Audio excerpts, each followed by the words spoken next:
विश्वास ही साधारण सी चीज को चमत्कारी बनाता है। काशी नरेश कई बार रैदास जी के दर्शन करने उनकी कुटिया पर आते थे। एक बार रैदास जी ध्यान में बैठे थे, मन से सेवा कर रहे थे और अपना काम भी कर रहे थे।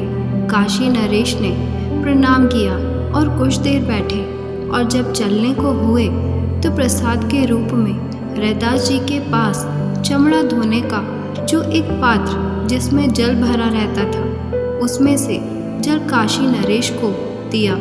राजा ने जल ले तो लिया, लेकिन अब करें क्या? चमड़े का पानी अब पिए कैसे और फेंके भी कैसे? तो करें क्या? तो राजा ने पीने का नाटक किया और हाथ ऊपर उठाकर जल मुंह में नहीं डाला और सारा जल कोट की बाजू में अंदर कर लिया। बात आई गई हो गई। कोट में जब उसके लाल दाग आ गए तो राजा ने कोट धोने को दिया। धोबी जब धो रहा था तो दाग जा नहीं रहा था।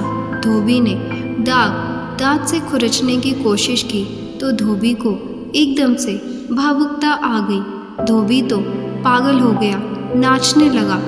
काशी नरेश के पास बात पहुंची तो वह समझ गए भूल हो गई। काशी नरेश फिर रैदास जी के कुटिया पर पहुंचे और कहा, रैदास जी, वो चरणामृत चाहिए ठाकुर जी का। रैदास जी ने कहा, राजा साहब, अब तो ये चमड़े का पानी है, चरणामृत तो ये उसी समय था जब मैंने आपको दिया था। अब तो ये चमड़े का पानी है केवल। आपने सुना होगा गोरखनाथ जी की सिद्धि के बारे में। वे बड़े सिद्ध महापुरुष हुए। गुरु गोरखनाथ जी भी भगवान शिव के अवतार माने जाते थे। एक बार काशी आए, रैदास जी के यहाँ बातचीत हुई, सत्संग हुआ। गोरखनाथ जी बोले, रैदास जी, बड़ी प्यास लगी है, एक खप्पर का मंडल। गोरखनाथ जी भी रखते थे। साथ में रैदास जी का जो खप्पर था चमड़े का पानी वाला, उन्होंने उसमें से जल भरा और इनके कमंडल में डाल दिया। अब गोरखनाथ जी मन में विचार करने लगे, कैसा व्यक्ति है, चमड़े का पानी पीने को दे रहा है, इसकी बुद्धि में तो पत्थर पड़े हैं। वह वहाँ से उठकर चले गए। कबीर दास जी के यहाँ पहुँचे। गोरखनाथ जी से बातचीत हुई। कबीर दास जी ने पूछा, गोरखनाथ जी, इस कमंडल में ये लाल लाल क्या भरा है? गोरखनाथ जी बोले, रैदास जी से पानी पीने को मांगा था, पर उनमें इतनी भी बुद्धि नहीं है, क्या देना है क्या नहीं देना। साफ जल की जगह ये चमड़े का पानी इसमें भर दिया। कबीर जी की लड़की कमाली वहीं बैठी थी। उस समय छोटी थी।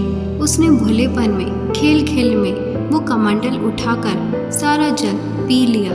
ये चले गए। बात आई गई हो गई। कुछ वर्षों के बाद कमाली का विवाह हो गया और पति के साथ ये मुल्तान पहुंच गई। उस समय भारत अखंड था। ये मुल्तान में रहने लगे। गोरखनाथ जी का एक बार मुल्तान जाना हुआ। इनके योग की बड़ी ख्याति प्रसिद्धि थी। पूरा मुल्तान इनके स्वागत में उमड़ा। सबने आग्रह किया, हमारे यहाँ रहिए, हमारे यहाँ भोजन करिए। लेकिन इनकी एक शर्त थी, जो भी मेरे इस कमंडल को भर देगा, मैं उसी के यहाँ रुकूंगा और उसी के यहाँ भोजन ग्रहण करूंगा। बड़े बड़े धनपति इनके कमंडल को भर नहीं पाए। ये समाचार कमाली के पास पहुंचा। महिलाओं में चर्चा हो रही थी कि कोई ऐसे बाबा आए हैं जिनका कमंडल कोई नहीं भर पा रहा है। तो कमाली ने अपने पति को कहा, आप बुलाइए महात्मा जी को अपने घर, हम भरेंगे उनका कमंडल। पति बोला, पागल हो गई हो, पूरा मुल्तान मिलकर भी उनका कमंडल नहीं भर पाया तो तुम कहाँ से भर दोगी? लेकिन बार बार कहा तो पति मान गया। कुछ प्रभु की लीला रही होगी। ये पहुँचा और बोला, महाराज, मेरी पत्नी की बड़ी इच्छा है आपके दर्शन की। वो तो आ नहीं सकती, आप घर चलिए, वो आपका कमंडल भी भर देगी। गोरखनाथ जी पहुँच गए द्वार पर और बोले, पहले कमंडल भरो, तब अंदर प्रवेश करूँगा, नहीं तो यहीं से वापस लौट जाऊँगा। कमाली अंदर गई और एक चम्मच में चावल भरकर लाई और इनके कमंडल में पलट दिया। एक चम्मच चावल से गोरखनाथ जी का कमंडल लबालब भर गया। गोरखनाथ जी ने पूछा, बेटी तुम कौन हो? तो इसने बताया, मैं कमाली हूँ, कबीर जी की बेटी हूँ। तो गोरखनाथ जी ने कहा, कमाली ये बताओ, ये कमाल तुमने कहाँ से सीखा? कमाली बोली, मैंने कहीं से नहीं सीखा, ये जो उस दिन मैंने आपके कमंडल का पानी पिया था, ये उसी का कमाल है। गोरखनाथ जी बेहद प्रसन्न हुए और कमाली को आशीर्वाद दिया। अगर आप विश्वास के साथ भगवान से जुड़े कोई भी काम करते हैं, वो चमत्कार ही सिद्ध होते हैं। ज़रूरत है तो विश्वास की। विश्वास करने पर साधारण सी चीज़ भी चमत्कारी हो जाती है और विश्वास न करने पर चमत्कारी चीज़ भी साधारण बन जाती है। अगर ये वीडियो आपको अच्छी लगी हो तो लाइक, शेयर और सब्सक्राइब ज़रूर करें।